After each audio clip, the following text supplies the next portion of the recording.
Hey guys, tonight we're slipping into something a little suffocating. You're standing in a candlelit Victorian bedroom, the walls thick with wallpaper, the air heavy with the smell of beeswax and starch. A lady's maid hovers behind you, holding a freshly pressed nightgown, long, high-necked, buttoned up to your throat, with sleeves that brush your wrists and seem so stiff you're certain they could hold themselves up without you. The fabric, a crisp blend of linen and cotton, scratches lightly against your skin. It's not sheer, not soft, and certainly not breathable. This isn't a garment for sleeping, it's a garment for surviving the expectations of the 19th century. And tonight you're about to find out why this innocent-looking piece of cloth could quite literally knock a woman unconscious. So, before you get comfortable, take a moment to like the video and subscribe, but only if you genuinely enjoy what I do here. And hey, where are you listening from tonight? Drop your city and your local time in the comments. Now dim the lights, maybe turn on a fan for that soft background hum, and let's ease into tonight's journey together. You step into the gown. It rustles as you move, the hem dragging slightly against the braided rug beneath your feet. A distant church bell tolls 11. Your room is dim, but elegant.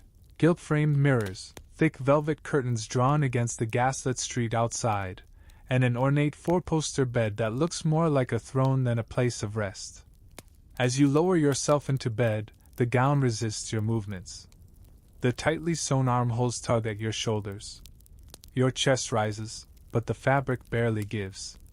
You are cocooned in propriety, in the Victorian ideal of feminine modesty, to cover, to constrain, to feint politely rather than speak plainly. This nightgown isn't just an outfit, it's part of a system. Because in the mid to late 19th century, a woman's clothing wasn't meant for comfort. It was meant for control. And even at bedtime, control didn't take a break. The gown you're wearing would likely have a high neckline, a full-length skirt, perhaps with a tuck or two for shape, and long sleeves, even in summer. Nightwear was not made to cool the skin but to maintain decorum, even in private. Heaven forbid your elbows show, or that your collarbone suggests something vaguely French. But that's just the outer layer. Underneath, there might be a linen chemise, a corset cover, or even a petticoat if you hadn't quite undressed from the drawing room.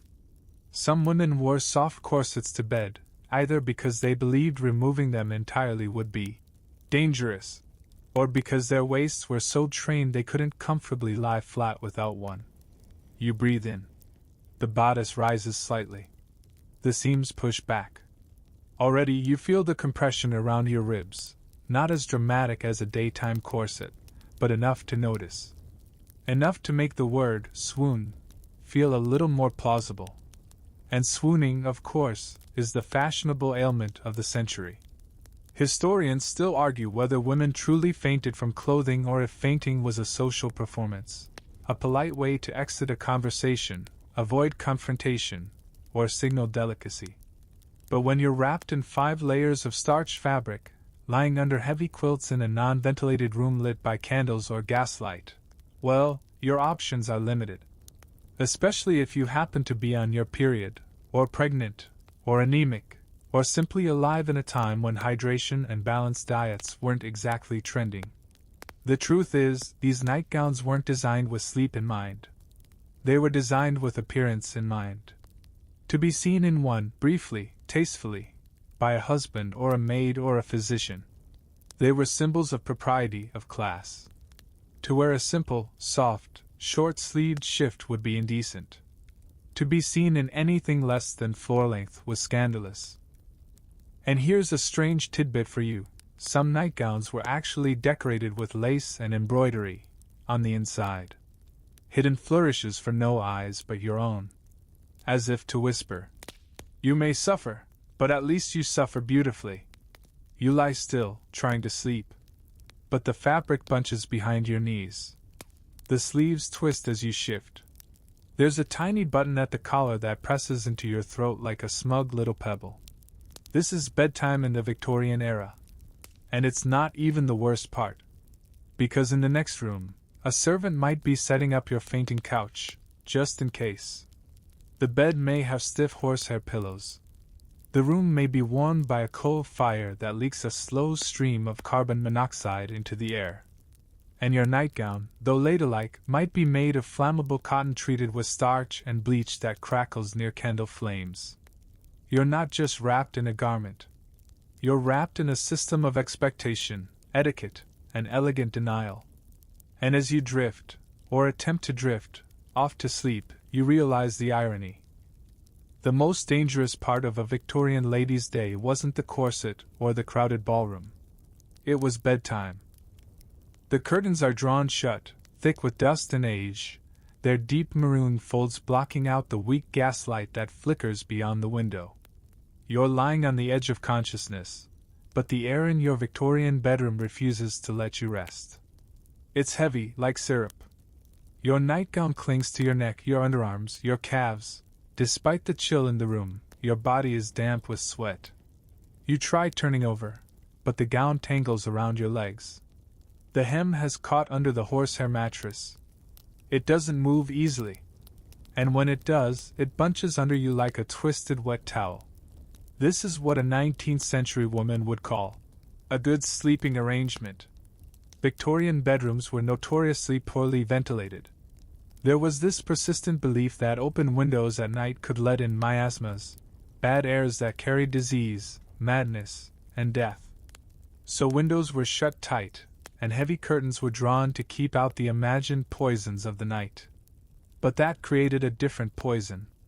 Carbon dioxide. Candle smoke. The slow suffocation of stagnant air.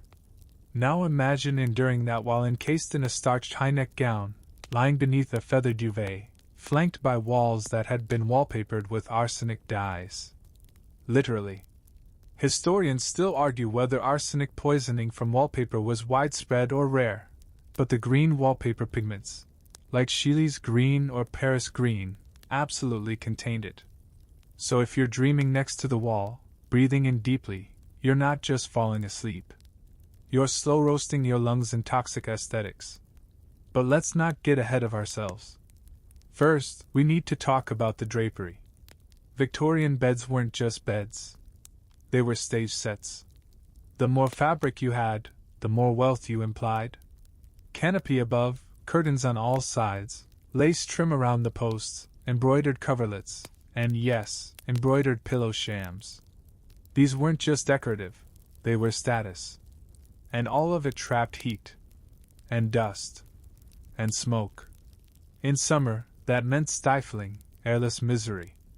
In winter, it meant, well, also misery, but slightly warmer. You turn over again. The collar of your gown rides up your neck and presses against your jaw. The lace at your wrists begins to itch, probably from whatever strange chemical was used to whiten it. And if you were lucky, or unlucky, depending on your perspective, your gown might be infused with sachets of lavender, camphor, or rose. Delicate scents sewn into the lining of your gown to mask sweat or soothe the nerves. But here's the kicker: camphor, while natural, can trigger dizziness in high doses. It was used as a mild sedative, and even a cough suppressant. So yes, your very nightgown may have been laced with faint-inducing perfume. Isn't that just charming? Let's also not forget the smoky air. You see, Victorian homes weren't lit by soft LEDs or dimmed halogens. They ran on candles, often made from tallow, which gave off a rich, greasy smoke, or gas lamps, which hissed and flickered and filled rooms with a kind of ghostly breath. Combine that with closed windows and flammable fabrics, and you've created the perfect recipe for insomnia, lightheadedness, and in some cases, actual fainting. You blink slowly in the dark, heart beating just a little too loudly in your ears. You imagine what it must have been like for a girl of 16, newly married, expected to dress up for bed, not down. Nightgowns weren't meant to comfort.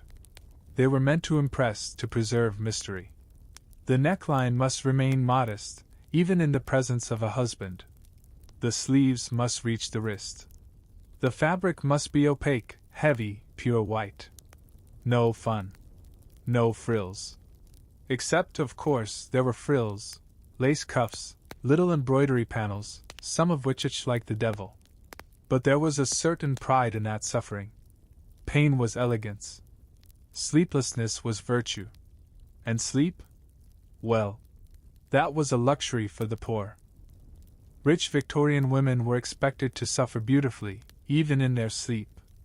To lie still. To breathe delicately. To never sweat, or snore, or kick the covers off in protest. They were the porcelain dolls of the domestic realm, painted, perfumed, and periodically passed out from it all. Here's a quirky little detail. Some women actually trained themselves to sleep upright, using elaborate pillows and bolsters to support their posture. Why? Because lying flat could cause the blood to rush to the head, potentially puffing the face and ruining the complexion. Heaven forbid you wake up swollen. So instead, you prop yourself up like a Victorian pharaoh, swaddled in linen and propped on embroidered bolsters, wondering vaguely why the walls are spinning. You're not ill. You're not weak. You're just sleeping like a lady. You're sweating.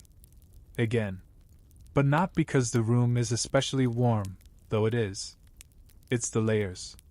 The absurd, claustrophobic, ever-present layers.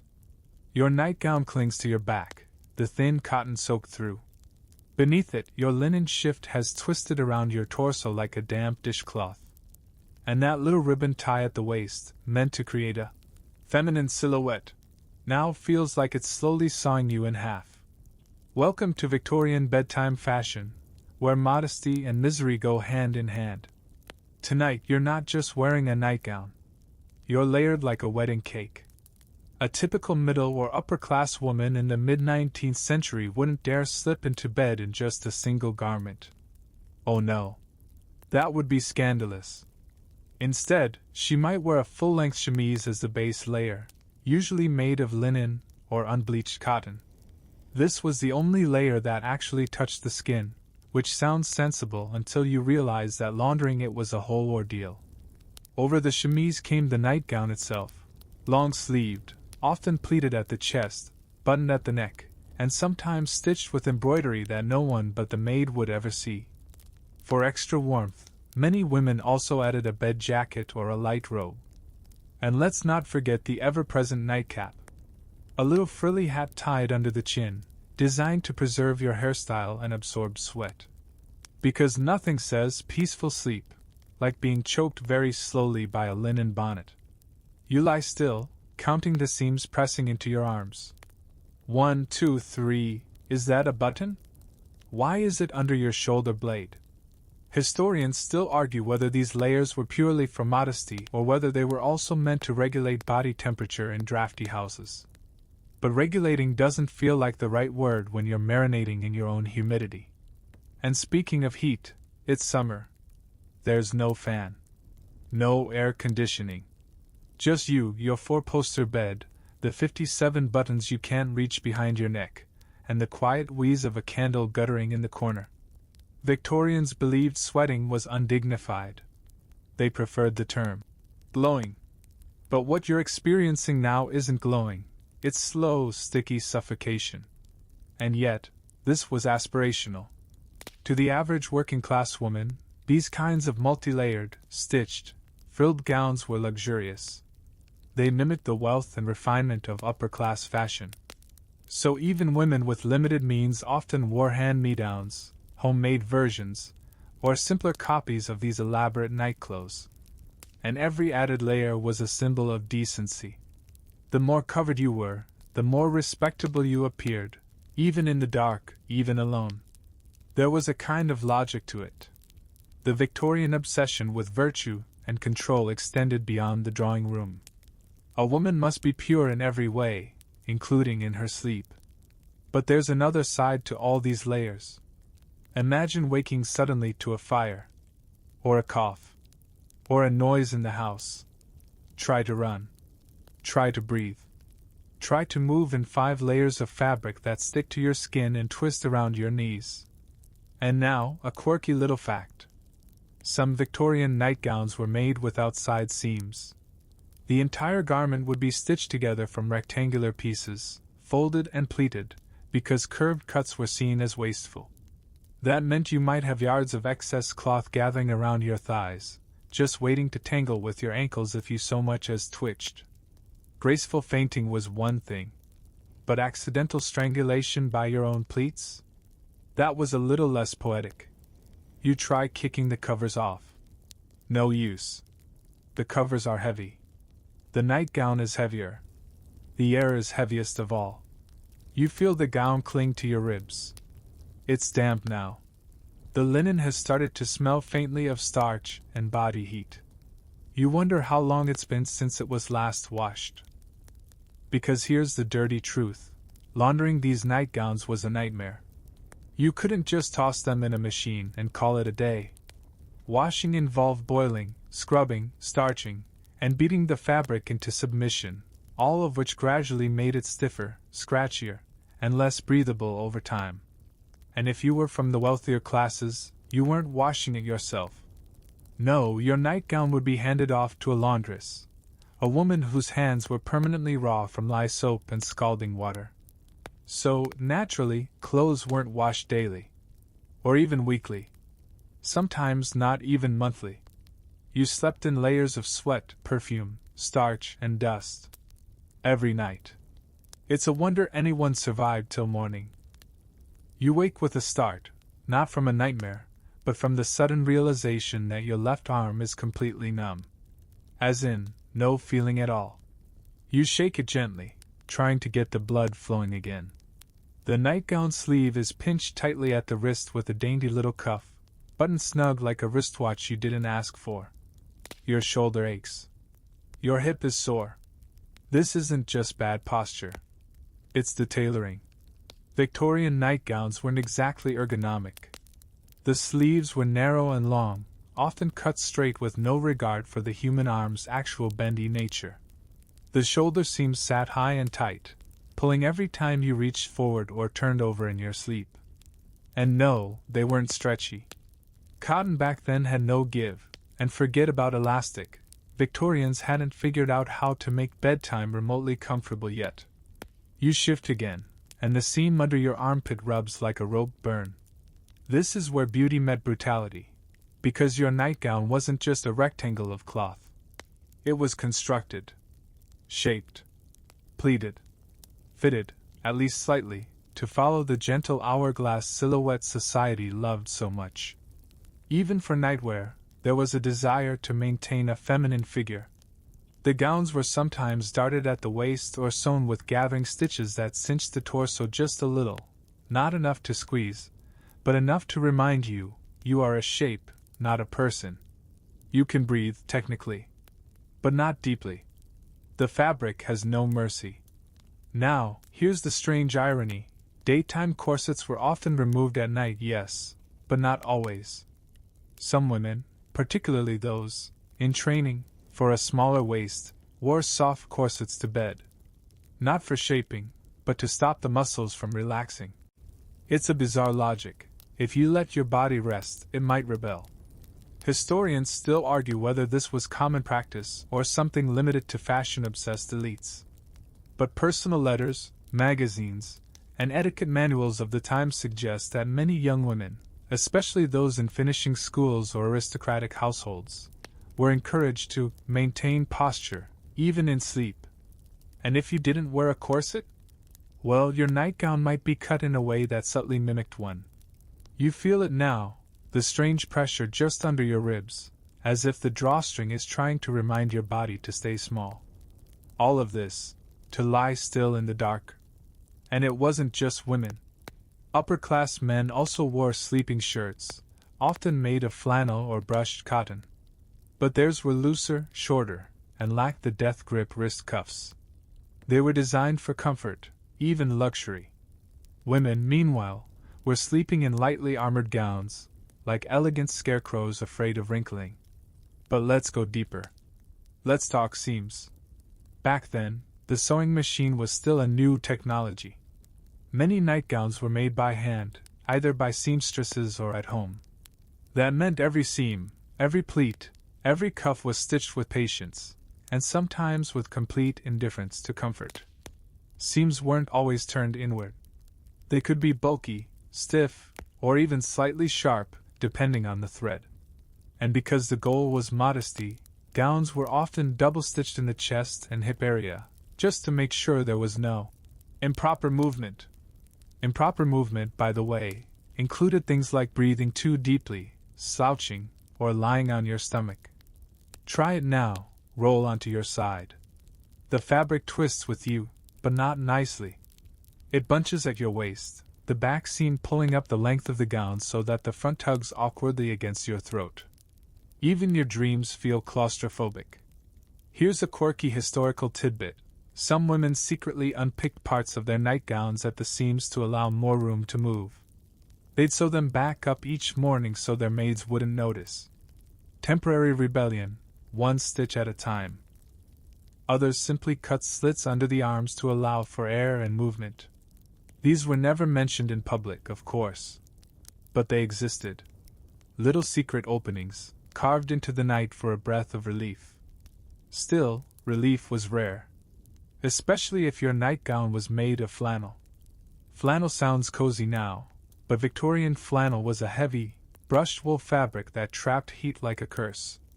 If you wore it in winter, you might avoid frostbite, but you'd pay the price in sweat, itchiness, and sleep paralysis by humidity. So you lie there, soaked in your own skin, too hot to sleep, too polite to complain, even in your imagination. It's not just the fabric, though.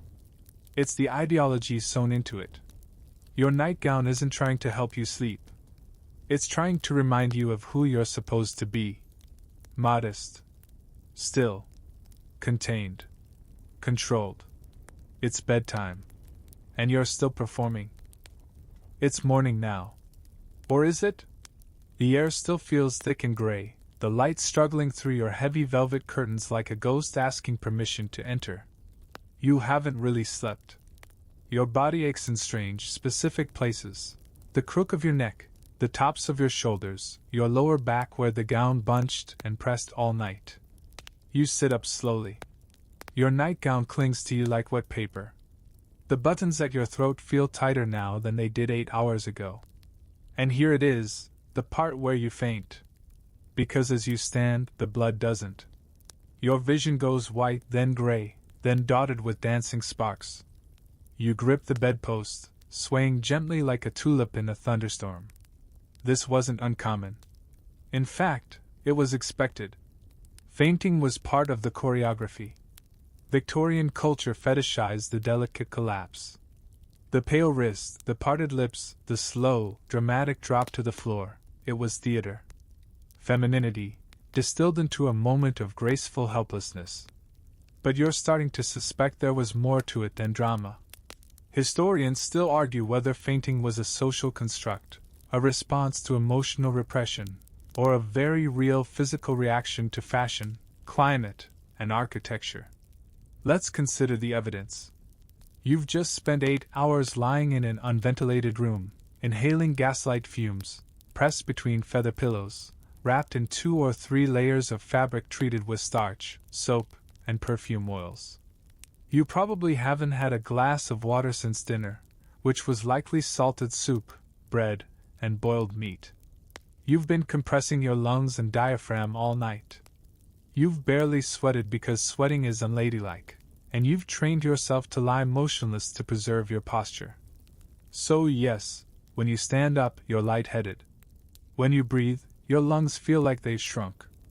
Your body doesn't faint from weakness. It faints because it's trying to protect you. The fainting room wasn't just for show. These small parlors, often located near the drawing room or up a flight of stairs, were designed as feminine sanctuaries. They held fainting couches, low, armless chaise longues where women could recover their nerves. But think about it, if fainting were rare, why would you need a special room for it? The more you dig, the more you realize, women were fainting all the time. In church. In corsets. In crowds. And yes, in nightgowns. Because even sleep was performative, stressful, and stifling. And here's a quirky historical twist. Some etiquette books actually coached women on how to faint properly. To fall without bruising. To breathe shallowly for dramatic effect. to collapse in a graceful curl, rather than flailing like someone who was, dying. So you had to suffer, but beautifully. And what caused these episodes wasn't always fabric. Sometimes it was fear, or pressure, or the sheer absurdity of living inside so many expectations at once. One doctor in the 1870s described fainting as a nervous safety valve, a polite escape from overexertion, social strain, or the unrelenting discomfort of fashion. But others believed it was an attention-seeking device, a tool of manipulation. So which is it? Historians still argue. But you're living it now, and it doesn't feel manipulative. It feels like your body has had enough. You sit back down. Slowly. The gown hisses against the bedclothes, rustling like dry leaves. You press your hand to your chest, trying to breathe through the linen. And then there's the awkward part. Someone has to help you. Because even though you were expected to look good while fainting, you certainly weren't expected to get yourself up. Maybe a maid rushes in. Maybe a sister, or your husband, or your mother. They loosen the top button of your gown, they press a damp cloth to your forehead, they bring the ever-present bottle of sal volatile, a kind of smelling salt made from ammonia carbonate that stings the nose and jerks you back to the living world. The moment passes. You're conscious again. But you're also aware, acutely aware, of your limitations. Of how little space your body is allowed to take up. Of how much effort goes into appearing effortless. And maybe, deep down, you know that this fainting, this little collapse, isn't weakness. It's resistance. Because your body is telling you the truth your wardrobe never could. You're lying back down now, though not quite by choice. The wooziness still lingers, the edges of your vision fluttering like a half-closed fan. You loosen the collar of your nightgown by one button, just one, and feel the tiniest gasp of relief. But the fabric doesn't relax. It never relaxes. Your senses are heightened now. You begin to notice all the little things your body has been tolerating in silence. The stiffness of the collar's lace trim scratching your jawline. The faint, acrid tang of camphor drifting from the lining. The floral sachets stitched into your sleeves. Lavender and rose petals dried until they resemble perfume-infused paper cuts. And then, something sharper. Metallic. Arsenic. Yes, arsenic. Because in the Victorian age, even sleep wasn't safe from science. Or from pseudoscience. Let's rewind. Victorians loved their scents. But scent, back then, wasn't what it is today. It was alchemy. Herbs, chemicals, and folklore all stirred into little pockets and powders and oils. Camphor was popular. So was lavender. But also, mercury for mildew, arsenic to kill pests, and even benzene to refresh the linen. Historians still argue whether these chemicals were present in dangerous quantities in nightgowns themselves, or if it was just the surrounding environment, the mattress stuffing, the moth-repellent drawers, the perfumed closets where gowns were stored. But here's what we do know. Victorian households were filled with low-level poisons. Arsenic in the wallpaper. Mercury in the thermometers. Lead in the paint. Naphthalene in mothballs. And those dried floral sachets? Often treated with all of the above to preserve their fragrance. So when you press your cheek to your sleeve tonight, you're inhaling a bouquet of danger. But hey, it smells expensive. And of course, the scents weren't just for the olfactory experience. They were medicinal. Camphor was believed to ward off illness. Lavender soothed the nerves. Rose was thought to calm hysteria. And if you sewed those into your nightgown, close to your skin, you'd breathe in their benefits as you slept. The logic feels sweet. Almost tender. Until you realize you're breathing it in through fabric that's never been washed, stitched with metal thread embroidery, and stored beside mothballs in a cedar chest. You cough. It doesn't help. And now you're remembering the fire hazard. Because let's not forget, these nightgowns, delicate as they may seem, are highly flammable. Cotton treated with starch ignites quickly. Flannel goes up in a flash. And the candles burning beside your bed are stubby little towers of betrayal. Your only hope? That someone smells the smoke before the curtains catch. Quirky fact: by the late 19th century, several public campaigns warned against open flame dressing. Women's magazines even published horrific cautionary tales about nightgowns going up in flames during nighttime rituals. Blow out the candle, turn around too fast, poof. There were no fireproof fabrics. Not yet. Just caution and luck. Still, many women chose aesthetics over safety. Delicate lace at the sleeves, ruffled bib fronts, tiny pearl buttons that took forever to fasten, and even longer to undo in an emergency. It's bedtime theater. Only the audience is you, alone in your high-ceilinged, slightly poisonous bedroom. Even the window won't open properly. It's sealed with decades of paint. You lie still. Very still. Listening. The creak of the house. The wind behind the curtains. The faint rustle of your own pulse echoing in your ears. This isn't peaceful. It's careful. And if you lived in the city, say, London in the 1860s, then you're not just breathing in floral fumes. You're breathing in the dense fog of coal smoke and sewer air drifting through the cracks. The famous London fog wasn't fog at all. It was industrial smog so thick that people passed out on the street. Imagine that, layered on top of the lavender. So when you faint, or feel faint, or think about fainting, is it the corset? The smoke? The 3 layers of lace rubbing your windpipe? Historians still argue. But your lungs know. There's no real safety here. Not in the fabric. Not in the room. Even your rest is rehearsed. Even your comfort is performative. And somewhere, tucked in your drawer, is another gown, identical in misery, waiting for tomorrow night. The candle finally gutters out, but it's too late for true darkness. Smoke hangs in the room like a sleepy fog, swirling in slow patterns across the ceiling. You breathe it in. Again. Slowly. Reluctantly. You're not surprised anymore. You've accepted that Victorian nightwear is less about rest and more about ritual, a performance of modesty and restraint, carried out even in your most vulnerable moments. But tonight, something new is bothering you. Something almost silly, the collar. It seems harmless, right?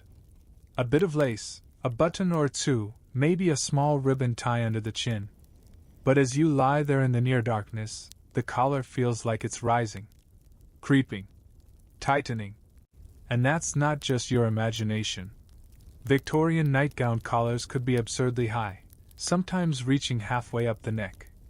In especially conservative households, they were fastened with more than one button, secured so snugly that turning your head while lying down became a kind of full-body exercise. Why? Because showing the neck, even a little, was considered indecent. Sensual. A threat to moral fabric. You're lying in bed in a locked room, wrapped in 5 layers of cloth, and yet your neck must still be concealed. That's how deep the fear of the body ran. And this obsession with concealment didn't stop at the neck. Some nightgowns came with yokes, stiff panels stitched across the chest and upper shoulders, not unlike the breastplate of a knight. They provided structure, but more importantly coverage. As if a single glimpse of clavicle would ruin the household reputation forever.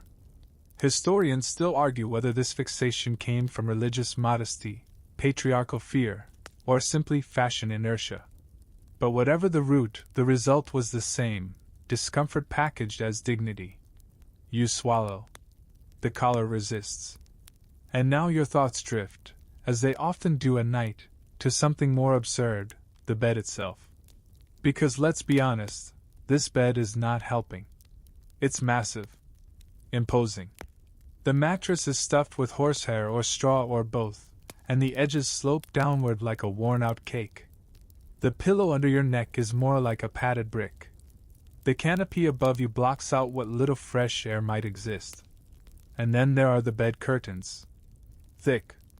Velvet. heavy as guilt. Drawn clothes for warmth, yes, but also for privacy.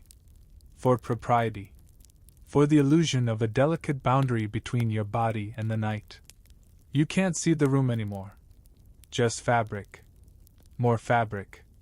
Always fabric.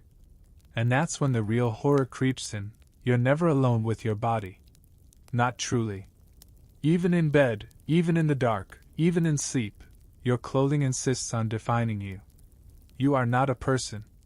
You are a presentation. You feel it most acutely when you cough. Just a small tickle in the throat, but the gown presses back against you, stiff and unyielding. The smoke from the candle lingers.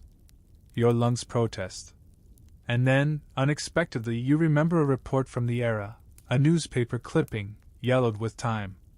It described a young woman who succumbed to vapors in the night, found the next morning tangled in her bedding, her collar neatly buttoned. The article made it sound romantic.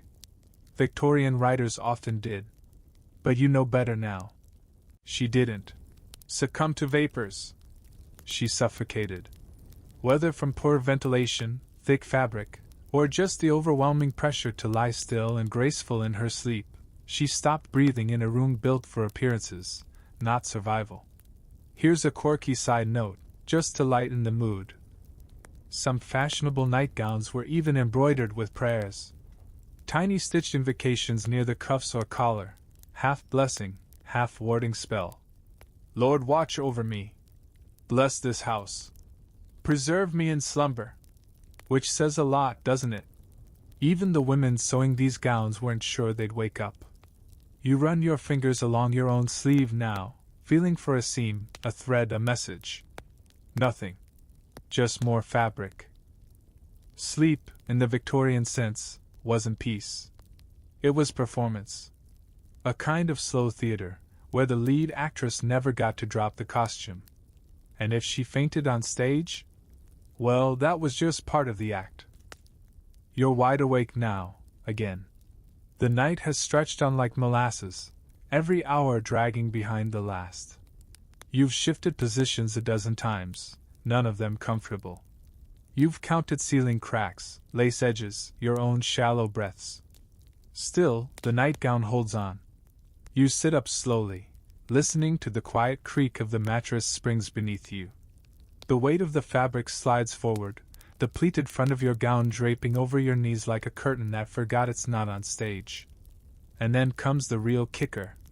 You remember that even this moment of quiet discontent, is still happening in the ghostly shadow of the corset. Because no matter how soft your nightgown is, and let's be honest, it's not, it exists in conversation with the corset. That unyielding, bone-reinforced, hourglass-shaping monument to the female form has shaped the structure of all your clothes, even your sleepwear.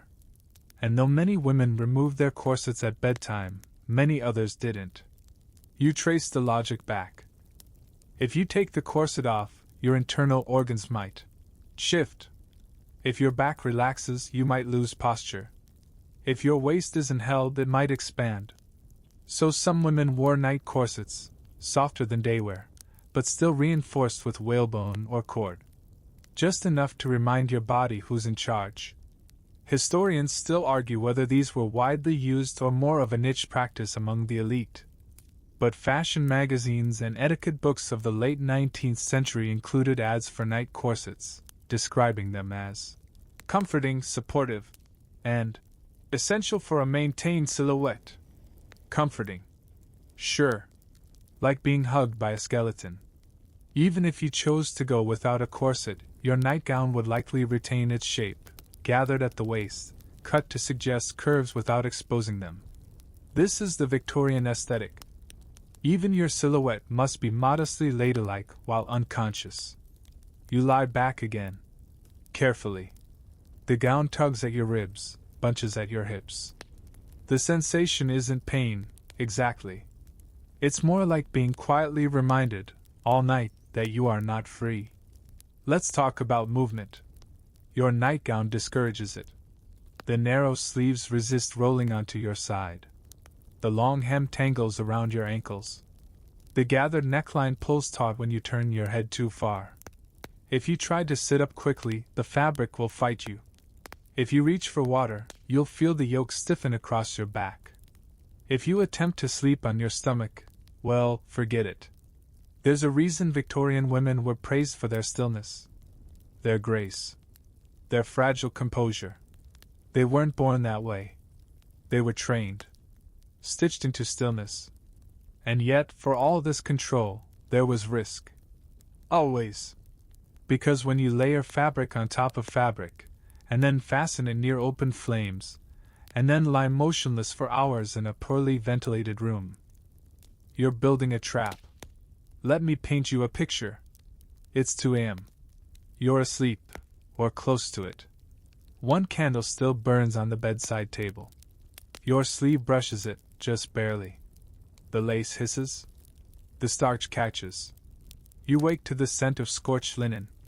In the best case, a servant hears the noise and rushes in with water. In the worst case, well, you know. Here's a little-known historical tidbit. By the late 1800s, the number of women injured or killed by flaming nightgowns was so concerning that safety campaigns were launched across England.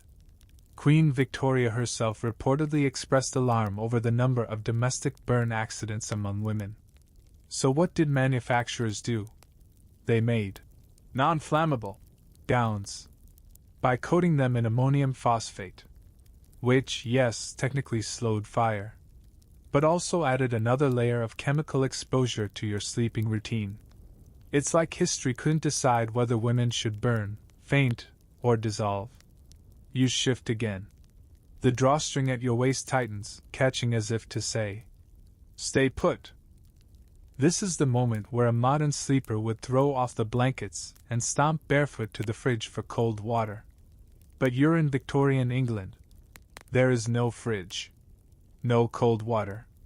Just a pitcher of tepid liquid on a chipped porcelain washstand and your own ragged determination to not faint for a third time tonight. You stand slowly.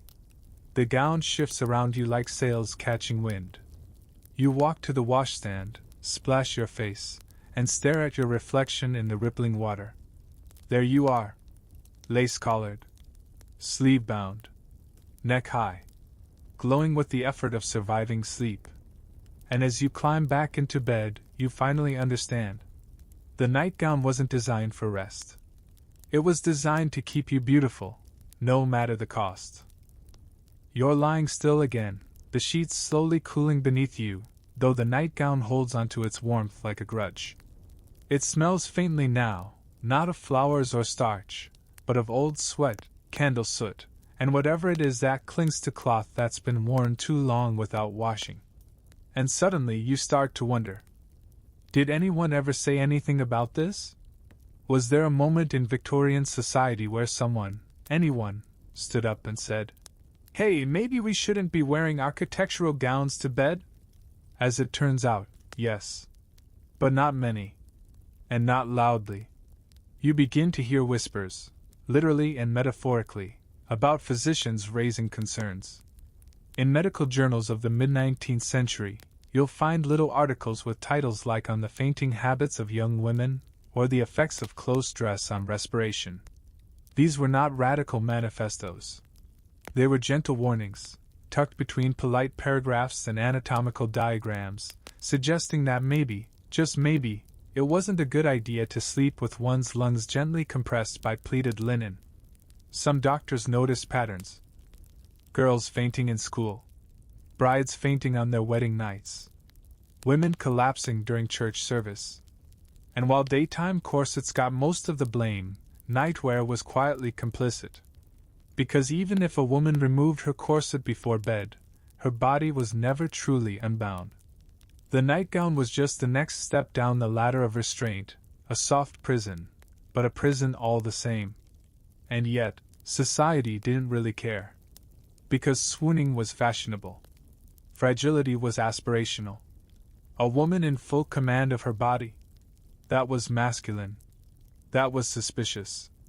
A woman who fainted when the conversation got too heated. That was elegant. Historians still argue whether this idealized fainting femininity was actively encouraged or just quietly tolerated, but the effects were the same. Women were taught to prioritize grace over health, even in sleep. Let's take a closer look at the absurdity. Imagine you are a Victorian woman with anemia, or tuberculosis, or severe menstrual cramps, which, by the way, were often dismissed as melancholia, or hysteria. You go to your doctor. You explain that you're dizzy at night, your heart pounds in bed, your fingers go numb, your sleep is shallow and disturbed. And the doctor tells you, to maintain your health, you must rest. But be sure to keep your posture elegant. And never expose your neck. And always wear a gown that discourages improper movement. And keep your windows closed. And avoid cold water. And don't lie flat. And for heaven's sake, don't snore. Oh. And be pretty while you do it. That's not advice. That's a trap. You lie in bed now, your mind churning gently. The linen of your gown sticks to your knees again. You kick gently, softly, so as not to disturb the neat folds of the blanket, and the gown resists, pulling taut like a leash. Even when no one is watching, the rules remain. But the problem wasn't only fashion. There were cultural expectations baked into the very fabric of sleep. For example, there was a strong moral association between stillness and virtue. A lady who slept quietly, who never shifted or muttered or sprawled across the bed like a drunken sailor, that was a lady who could be trusted. This was especially important in households with many servants, or where bedrooms were shared with sisters, cousins, governesses. Your nightgown wasn't just for you.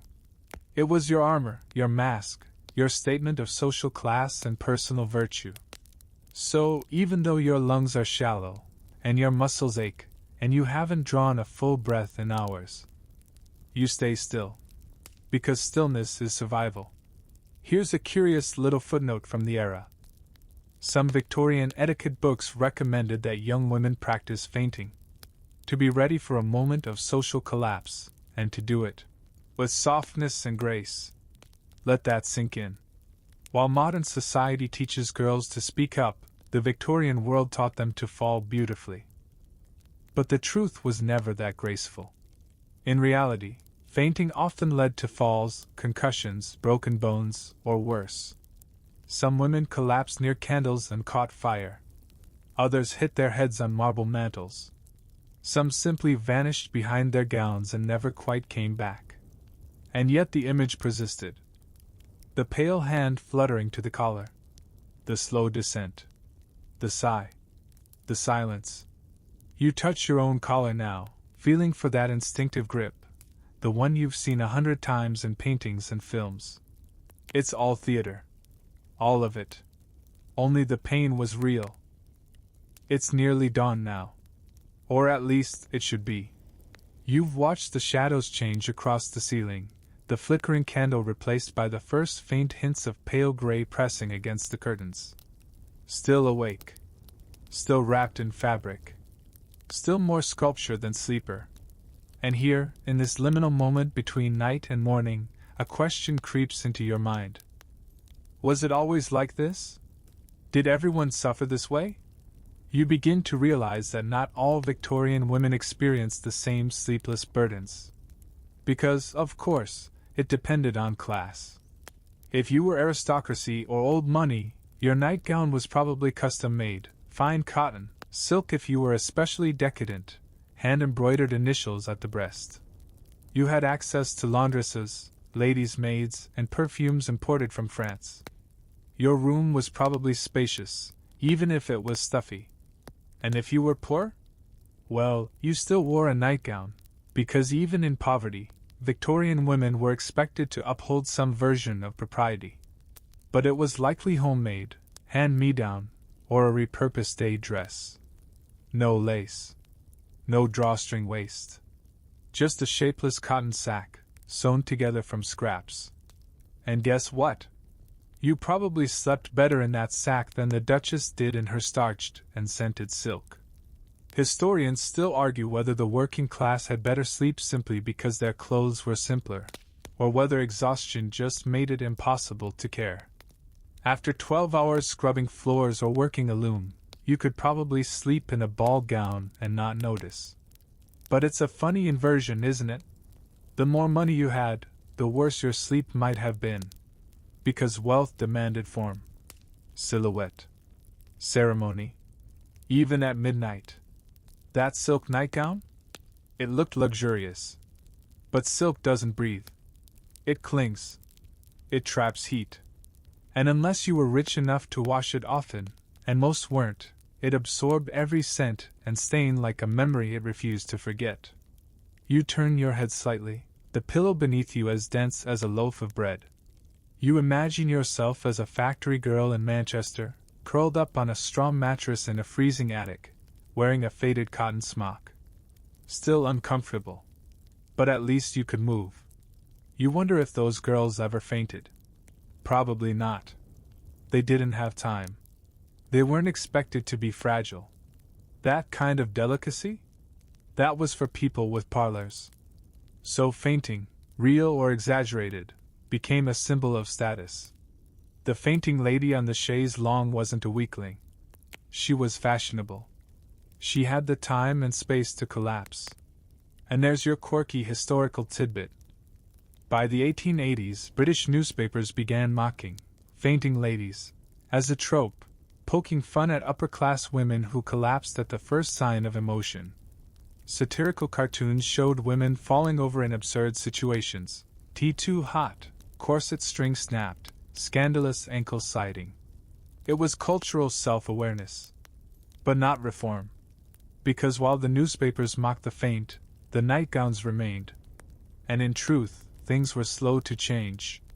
Even into the early 1900s, catalogs still sold nightwear with the same tight necks, heavy cuffs, and flammable fabrics. Progress takes time.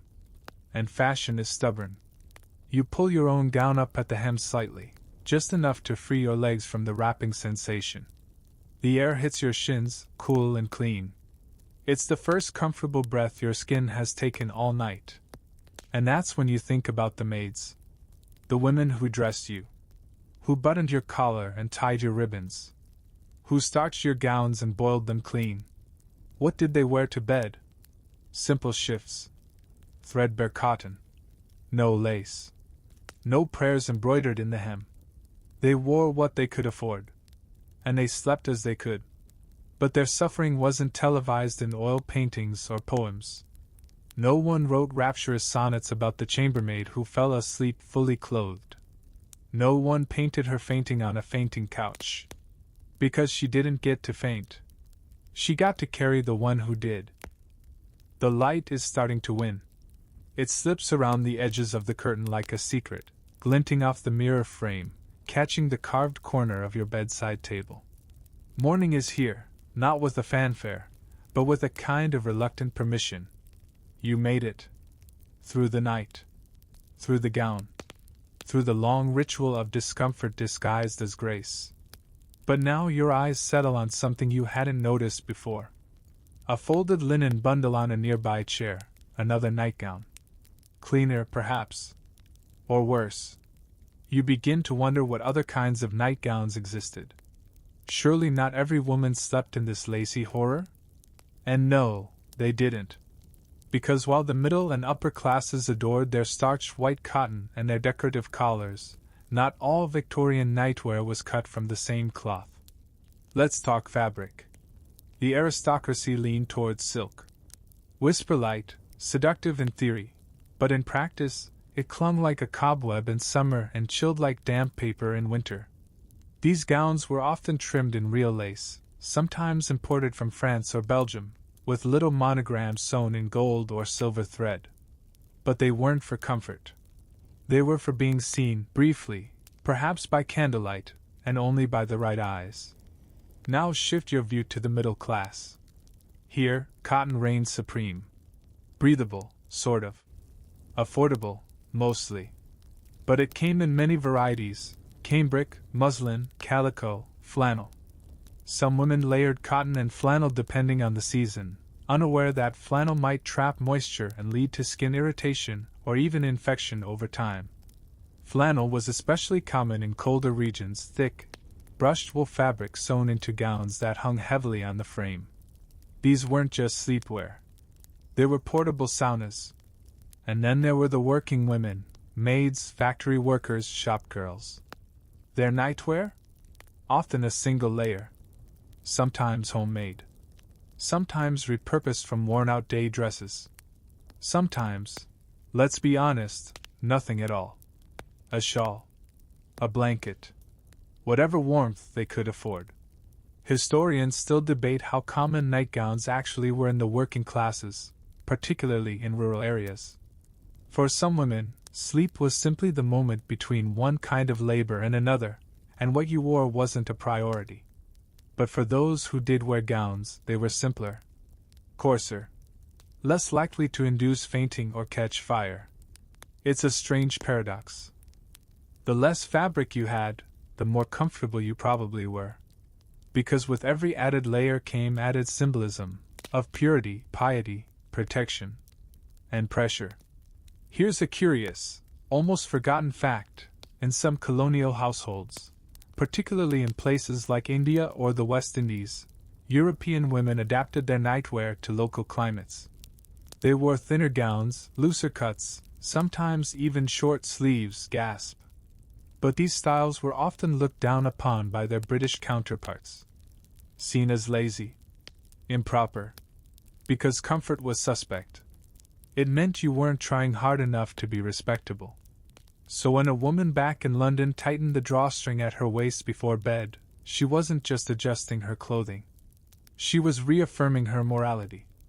Even in sleep, Victorian women were expected to be symbols of virtue, of elegance, of domestic perfection. And the nightgown became part of that performance. It absorbed expectations the way it absorbed perfume and sweat. It carried the weight of gender, class, and empire. It rustled when you moved, not just because of the fabric, but because of everything sewn invisibly into its seams. You shift now, eyes settling on that folded gown again. You know what it promises: another night of tight sleeves, hot shoulders, and a collar that acts more like a leash than an ornament. But it also tells a story of who you are supposed to be, of who you aren't allowed to become. Because softness, breath, space to sprawl, all of that was for men, for children, or for the truly wild women who had given up trying to please anyone but themselves. And you? You're not quite there. Not yet. So you sigh. Pull the blanket over your knees. And keep the gown on a little longer. The sunlight is stronger now, pushing its way through the edges of the curtain with Victorian determination. It spills onto the floorboards like a gentle accusation, reminding you that the world has turned, that a new day has arrived, and that you are still wrapped in a gown that fought you all night. You sit on the edge of the bed. Your feet find the chill of the rug. The nightgown swishes softly around your calves as you stand, heavy with the weight of dreams you couldn't quite reach. You shuffle toward the wardrobe now, curious about something more than just design. Where did this fabric come from? Who made it? What lands did this lace cross before it wrapped around your neck like a question mark? Because the story of the Victorian nightgown isn't just about discomfort. It's about global trade. It's about empire. Let's unravel the threads. Cotton, the staple of Victorian sleepwear, came from everywhere but England. Indian cotton had been prized since the 17th century. Later, cotton plantations in the American South, Egypt, and the Caribbean flooded the British market with raw material. And behind that trade? Slavery, colonialism, extraction. The nightgown you suffered in all night might have started as a plant grown by enslaved hands, processed by underpaid laborers, dyed with toxic chemicals in Manchester, sewn by a girl earning pennies a day, and sold to a middle-class woman who believed herself both fashionable and moral. Historians still argue whether the average Victorian woman understood the origins of her clothing. Some surely did. Others chose not to ask. But the fabric knew. Take muslin, for instance. Light, sheer, breathable. Popular in warmer seasons and for women who wanted something delicate at night. Much of it came from Bengal, handwoven with astonishing skill, then shipped to England and rebranded as luxury. And then there's flannel, thicker, warmer, favored in the north. It was usually wool, carded and brushed to softness. Produced in Welsh mills or Yorkshire towns, dyed with plant extracts or, later, chemical solutions that made the fabric more respectable in color, pale blue, soft ivory, dove gray. The dyes? Often laced with alum, arsenic, or chrome salts. So the color might have been elegant, but your skin might pay the price. Then there's chintz, the bright, printed cotton often dismissed today as brandy fabric. In the Victorian era, it was chic. Imported from India, often featuring intricate florals, and used for dressing gowns, wrappers, and sometimes even more relaxed styles of sleepwear. It symbolized empire, whether people realized it or not. Because every gown told a story, not just of modesty, but of power. Quirky tidbit time. Some nightgowns were decorated with symbolic stitching, especially those intended as bridal gifts. Little hearts, crosses, intertwined initials. The sewing was done by hand, often by the bride herself, or her mother, and hidden in the seams were tiny gestures of hope or control. Because in Victorian England, even romance had rules. Even your first night in bed with your new husband had to be respectable. So your nightgown couldn't be sheer, couldn't be low-cut, couldn't be red or black or, heaven forbid, silk with nothing underneath. White. Always white. Clean, pure, virtuous. Even if your lungs were wheezing from starch and perfume. Even if your pulse raced from fear, not excitement. You glance at your reflection now, caught faintly in the wardrobe's glass. The gown doesn't flatter. It erases. There is no shape, no identity, just a column of fabric standing in a room that smells like last night's candle smoke and old soap. But the gown means something. To you. To the people who see you.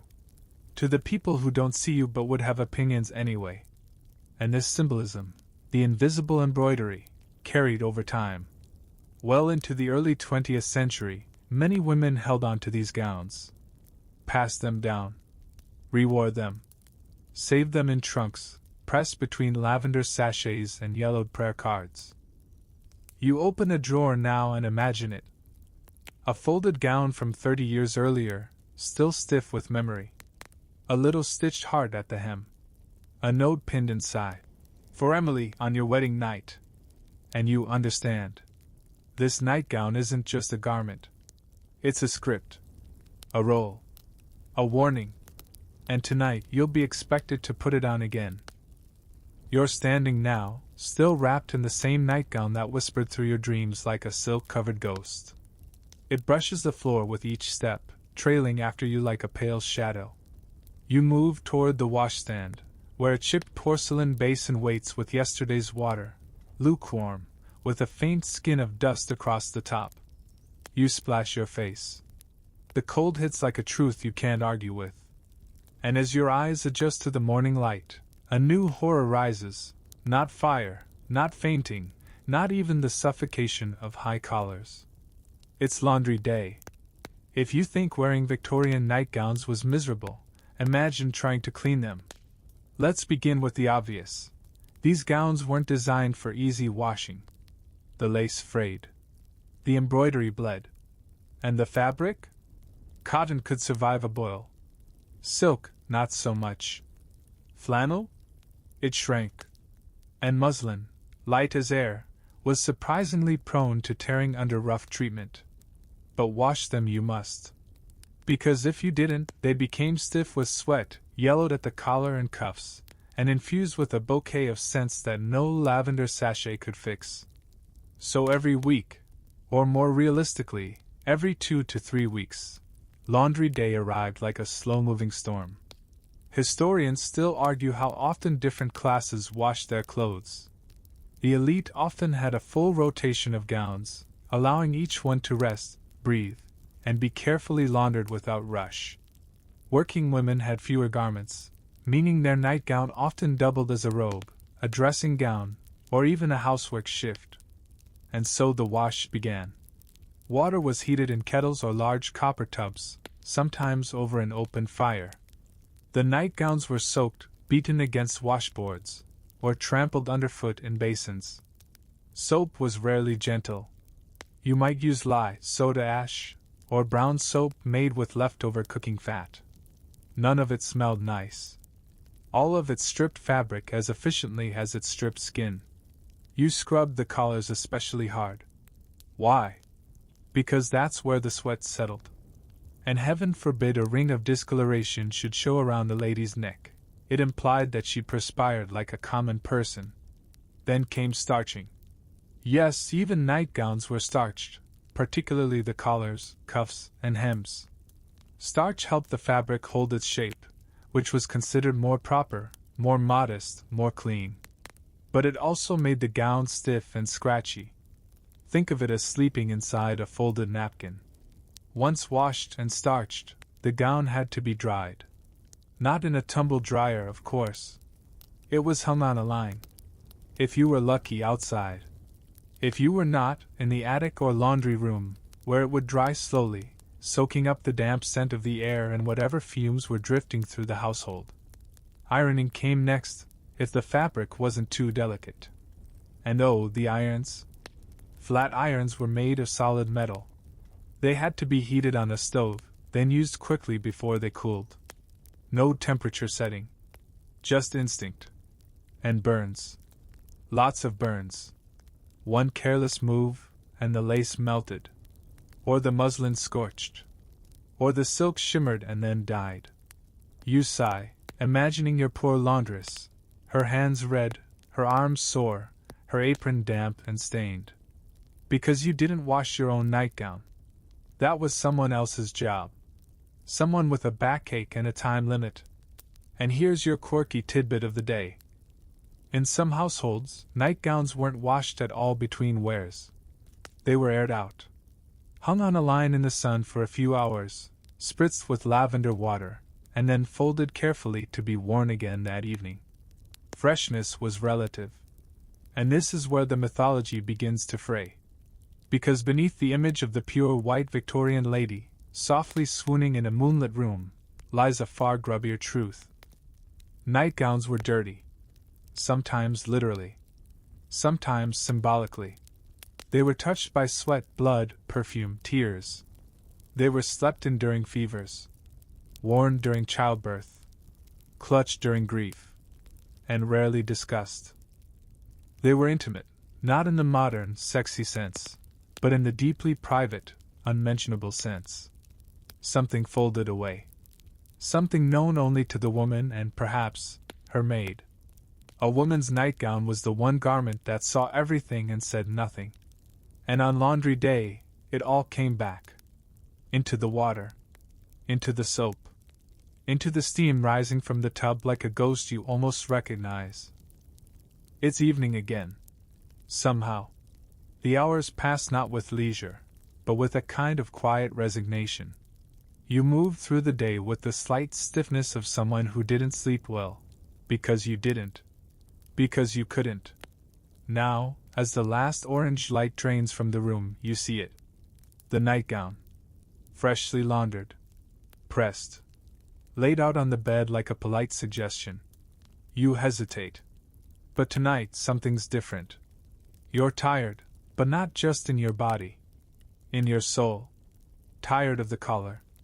Tired of the cuffs. Tired of the way the garment treats your shape as a liability to be erased. And you're not the only one. Because by the late 19th century, a shift had begun. It was subtle at first. A few murmurs in fashion magazines. A few quiet debates among society women. But the tide was turning. Women were done fainting. Enter the rational dress movement. This group of reformers, mostly middle and upper class women, began advocating for clothing that allowed for breath, movement, and actual rest. They challenged the corset, yes, but they also questioned what came after the corset. Because what's the point of untying your waist at night if you're still drowning in linen? So new styles of nightwear began to emerge. Looser, simpler, cotton gowns with rounded collars, shorter sleeves, tunic-style cuts that hung from the shoulders without cinching the waist. Some even had, brace yourself, pockets. Historians still debate how widespread these reforms were. Were they just a fashion in progressive circles? Or did they ripple outward, shaping what would eventually become the modern pajama? Either way, the message was clear. Sleep wasn't shameful. Comfort wasn't laziness. The female body didn't need to be covered in armor just to close its eyes. And the reformers weren't just tailoring advocates. They were dreamers. They believed that clothing shaped not just the body, but the mind. That constriction affected confidence. That breath affected thought. That being allowed to rest fully was a political act. Here's a delightful historical tidbit. One popular reform style was the Mother Hubbard gown, a loose, flowing, full-length dress gathered at the yoke and falling in soft folds to the floor. It was originally worn by missionaries in colonial territories but gained traction in England and America as a symbol of relaxed domestic femininity. It was mocked by some, too baggy, too unflattering. But for many women, it was a revelation. You could move. You could breathe. You could even, shockingly, stretch your arms above your head without dislocating a seam. The fashion world didn't collapse. Society didn't crumble. And yet, the Victorian ideal did begin to shift. Slowly. Carefully.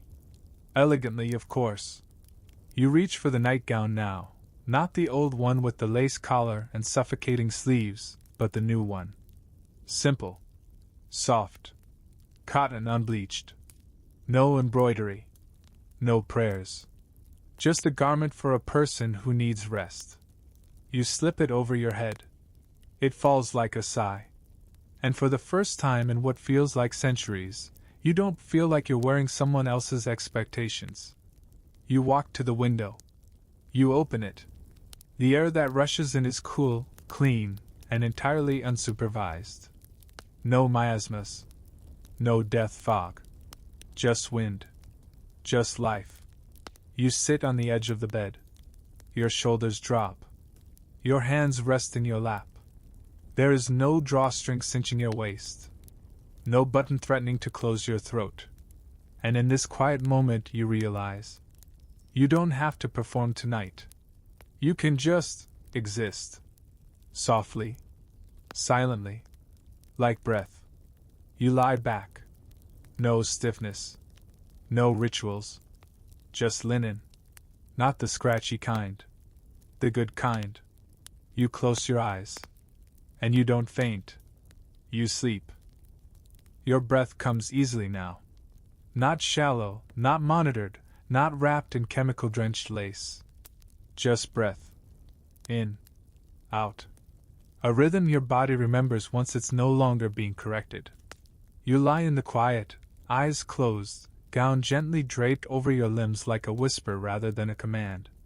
And it hits you, this simple comfort, this luxury of soft cotton and a breeze across your collarbone, took centuries to earn. And it wasn't inevitable. Because for every woman who quietly sewed a looser sleeve or unpicked a suffocating seam, there were 10 more telling her she shouldn't. That to rest comfortably was improper. That to dress for yourself was self-indulgent. But slowly, over time, the old world of fainting couches and fainting collars began to crumble. The 20th century swept in with industrial strength, shifting the way people dressed, moved, and slept. In came pajamas, borrowed from South and East Asian dress. Loose-fitting, gender-neutral, and wildly subversive in their practicality. By the 1920s and 30s, women in Europe and America were embracing loungewear, yes, even in silk, but cut for ease, not just allure. Nightgowns got shorter. Sleeves disappeared. And most important of all, collars dropped. By mid-century, the Victorian sleep sculpture was gone, packed away in museum drawers, wrapped in tissue paper, still bearing the ghost of perfume, starch, and skin. But not forgotten. Because even in your modern t-shirt or your oversized hoodie, some trace of that history remains. The expectation to look presentable before bed. The guilt for wanting softness. The impulse to apologize for wrinkles, for messiness, for comfort. You turn slightly under the sheets, the cotton brushing softly across your shoulder. You think about all the women who never had this moment. Who went to bed dressed like dolls, not people. And you don't feel guilt. You feel honor. You wear comfort now not as defiance, but as inheritance. You carry their size in your softness. Their discomfort in your freedom to stretch. Their silence in your ability to say, "No, thank you. I'm going to sleep like a human tonight." And here's your final curious tidbit. In some historical collections, museum curators have noted that the most worn nightgowns, threadbare, mended, patched, are the ones visitors tend to overlook. They're not beautiful. They don't photograph well. But they were loved. They were used. They were lived in by someone who, maybe just once, managed to sleep a full night without choking on their collar. You're there now. The room is dark. The fan hums gently. The window is cracked open to the night. You can stretch your arms, shift your legs, pull the blanket close and then throw it off without setting your sleeve on fire. This is not rebellion. It's restoration. You are not fainting. You are not performing. You are not praying to survive another night in a gown designed to please everyone but you. You are simply, finally, sleeping. Let your body grow heavy now. You've made it through the chambers of starched collars and flannel sleeves, walked the long hallways of lace and buttons, and stepped quietly away from the world of fainting couches and scripted modesty. Now nothing pulls at your ribs. No fabric clings. No drawstring tugs against your breath. Just you. Lying still, not because you must, but because your muscles have softened. Your jaw is unclenched. Your lungs rise and fall without permission.